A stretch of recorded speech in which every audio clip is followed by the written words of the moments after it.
अब चलते हैं शॉर्ट क्वेश्चन नंबर 4 की तरफ, जिसमें हम लोग डिस्कस करेंगे कि एक बॉडी कितना डिस्प्लेसमेंट कवर कर सकती है ड्यूरिंग सिंपल हार्मोनिक मोशन। इसकी कंडीशन क्या है, आइए देखते हैं।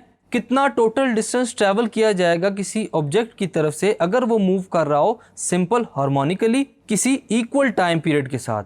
अगर उसका एम्पलीट्यूड हमारे पास ए गिवन हो स्टूडेंट्स, तो हम लोग उसको कैसे फाइंड कर सकते हैं, आइए देखते हैं। यहाँ पर हम लोग कंसीडर करेंगे एक पेंडुलम जो कि मूव कर रहा है simple harmonically between point C and D. दो हमारे पास पॉइंट्स हैं, यहाँ पर टाइम पीरियड टी होगा और एम्पलीट्यूड ए होगा। To start with the bob, consider the bob at its mean position. हम लोग पहले कंसीडर करेंगे कि जो बॉब है स्टूडेंट्स वो मीन पोजीशन ओ के ऊपर है, जहाँ पर टाइम हमारे पास 0 होगा। अगर वो मीन पोजीशन से मूव करता है ओ से डी के टुवर्ड्स, तो वो कवर करेगा कुछ डिस्टेंस को जो कि इक्वल होगा उसके एम्पलीट्यूड ए के। जैसे जैसे टाइम पास होगा स्टूडेंट्स, तो जो पेंडुलम है वो अपनी मीन पोजीशन की तरफ वापस आने की कोशिश करेगा।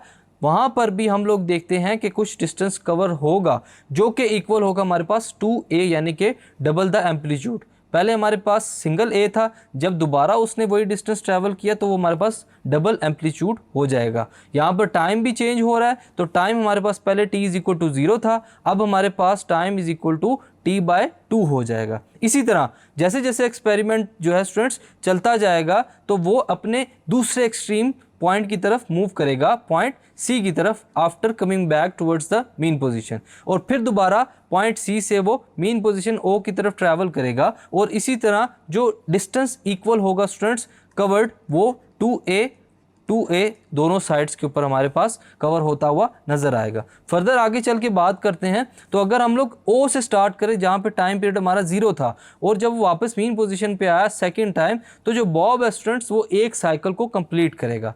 जैसे ओ पॉइंट से पहले डी की तरफ, फिर डी से सी की तरफ, सी से दोबारा जब वो ओ पर आएगा स्टूडेंट्स तो एक साइकिल जो है वो कंप्लीट हो जाएगा। तो यहाँ पर जो टोटल टाइम लिया गया है बाय द पेंडुलम वो होगा t/2 + t/2 is equal to t। तो यहाँ पर हमारे पास जो टोटल टाइम कंप्लीट होता है स्टूडेंट्स एक साइकिल के लिए वो होगा हमारे पास t। तो जो टोटल डिस्टेंस कवर होगा according to the simple pendulum वो होगा हमारे पास 2a + 2a is equal to 4a।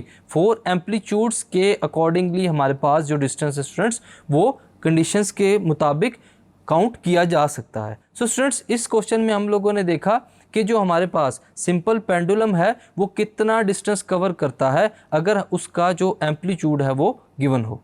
Thank you.